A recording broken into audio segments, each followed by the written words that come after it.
Finally আমি পাশ করে গেছি। পরীক্ষার 3 মাস আগে থেকে না খেয়ে আমি তোমাকে পুজো দিয়েছি ঠাকুর। আমি জানতাম তুমি আমার পরিশ্রমের ফল ঠিকই আমাকে দেবে ঠাকুর। মা তো খুব খুশি হবে।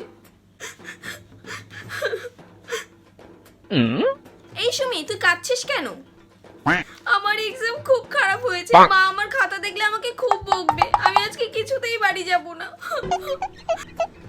কাঁদিস না রে, আমি বুঝি তোর কষ্টটা। সবসময় কি আর ভালো নাম্বার তোলা যায়? কত নাম্বার পেয়েছিস তুই? 199। 199? তাও কাঁদছিস? আর আমাকে দেখ, টেনে টুনে 32 পেয়েছি, তাতেই এত খুশি। তুই জানিস উত্তরটা আমি পারতাম, কিন্তু আমার 110 নম্বর কলমের কালিটা শেষ হয়ে গেছিল। আমি অনেক চেষ্টা করছিলাম ওই কলমটা দিয়ে লেখার, কিন্তু কিছুতেই ওই কলমটা থেকে এক ফোঁটা কালি পর্যন্ত বেরোলো না। আমি সবার কাছে বললাম আমাকে একটু কালিটা ভরে এনে দিতে, কিন্তু কেউ আমাকে কালি ভরে এনে দিল না। হ্যাঁ, লোকের তো কাজ নেই তোর কালি ভরতে যাবে এক্সাম বাদ দিয়ে। আর তার জন্যই আমি উত্তরটা লিখতে পারিনি। তোর আর্ধেক নম্বরও যদি পেতাম তাহলে আমার মা আমাকে মাথায় করে রাখতো। আর তোদের যত বেশি নাম্বার দাও তাও হয়ই না।